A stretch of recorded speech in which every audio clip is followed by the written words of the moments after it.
Welcome to రాజనీతి. ఆంధ్రప్రదేశ్లో దాదాపు సగం మంది ఐఏఎస్ల మీద వేటు పడబోతోంది. విశ్వసనీయంగా అందిన సమాచారం ప్రకారం ఏపీలో చాలామంది కలెక్టర్లు ఓటర్ల జాబితాలో అవకతవకలకు పాల్పడుతున్న అధికార పార్టీ నేతలకు సహకరిస్తున్నారని ఎన్నికల సంఘానికి అనేక ఫిర్యాదులు అందాయి. ఈ ఫిర్యాదుల మీద ఎన్నికల సంఘం పూర్తి వివరాలను సమాచారాన్ని కూడా సేకరించింది. కొన్ని జిల్లాల్లో కలెక్టర్లు ఓటర్ల జాబితాలో మార్పులు చేర్పుల విషయంలో అధికార పార్టీ నేతలకు పూర్తిగా సహకరిస్తున్నారు. ఇటీవల సిఈసి రాజీవ్ కుమార్ నేతృత్వంలోని బృందం ఆంధ్రప్రదేశ్లో పర్యటించినప్పుడు ఓటర్ల జాబితాలో అధికార పార్టీ అక్రమాలకు చేయూతనిస్తున్న అధికారుల వివరాలు, ఏ జిల్లాల్లో ఎక్కువ లోపాలు జరిగాయనే సమాచారం సేకరించారు. ఆ పర్యటనలోనే జరిగిన సమీక్ష సందర్భంగా పలువురు ఐఏఎస్లను ఐపీఎస్లను నేరుగా హెచ్చరించారు. నిష్పక్షపాతంగా ఎన్నికలు నిర్వహించలేని వాళ్ళు బదిలీ చేయించుకొని వెళ్ళిపోవాలని చెప్పడమే కాకుండా అవకతవకలకు పాల్పడితే సస్పెండ్ చేస్తామని కూడా స్పష్టంగా చెప్పారు.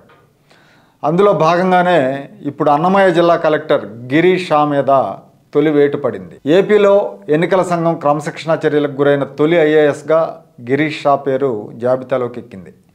గిరీష్ షా 2021లో తిరుపతిలో మున్సిపల్ కమిషనర్గా ఉన్నప్పుడు లోక్సభకు ఉప ఎన్నిక జరిగింది. అప్పుడు ఆయన అక్కడ రిటర్నింగ్ అధికారిగా ఉన్నారు. ఈ ఉప ఎన్నిక సందర్భంగా ఎన్నికల సంఘం వెబ్సైట్కు చెందిన లాగిన్ పాస్వర్డ్ను గిరీష్ షా వైసీపీ ఎమ్మెల్యే భూమన కరుణాకర్ రెడ్డి కొడుకు ఇచ్చాడు. ఈ పాస్వర్డ్ సాయంతో వైసీపీ నేతలు వెబ్సైట్ లాగిన్ చేసి 30,000 ఓటర్ కార్డులు డౌన్లోడ్ చేశారు. మార్ఫింగ్ చేసిన ఫోటోలతో 30,000 దొంగ ఓట్లు ఎక్కించారు. దొంగ ఓటర్ కార్డులు సృష్టించారు. ఈ మొత్తం వ్యవహారం మీద అప్పట్లో బీజేపీ కేంద్ర ఎన్నికల సంఘానికి ఫిర్యాదు చేసింది. దీనికి సంబంధించిన సమాచారం మొత్తం సేకరించిన కమిషన్ అధికారులు ఈ నెల 9వ తారీఖున జరిగిన సమీక్ష సమావేశంలో ఎవరెవరు ఏం చేస్తున్నారో తమకు తెలుసని హెచ్చరించారు. ఆ సమావేశంలోనే గిరీష్ షాని తిరుపతిలో చేసిన అవకతవకల మీద ప్రశ్నించారు. అయితే ఆయన దగ్గర నుంచి సరైన సమాధానం లభించలేదు. దీంతో గిరీష్ షా మీద సస్పెన్షన్ వేటు పడింది.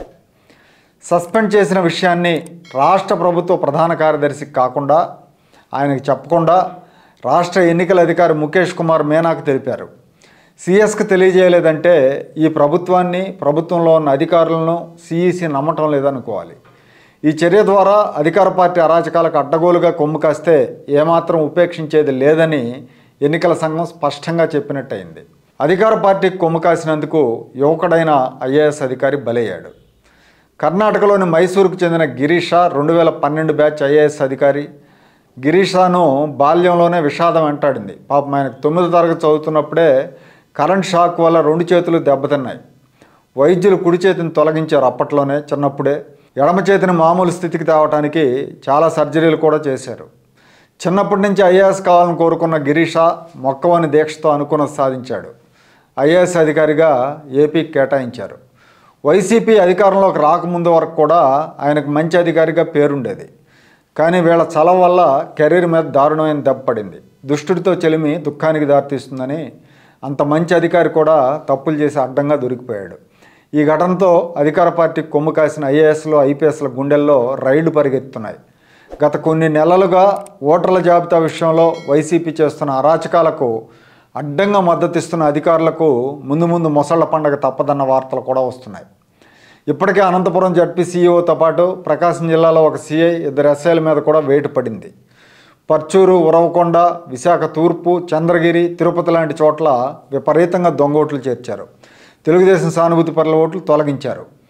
భూమన కరుణాకర్ రెడ్డి, చెవిరెడ్డి భాస్కర్ రెడ్డి, ఆమంచి కృష్ణమోహన్, విశ్వేశ్వరరెడ్డి లాంటి వైసీపీ నాయకులు అధికారుల మీద ఒత్తిళ్లు తేవటం, మేనేజ్ చేయటం, వినని వాళ్ళని బెదిరించడం ద్వారా ఓటర్ల జాబితా అక్రమాలు చేస్తున్నారన్న ఆరోపణలున్నాయి.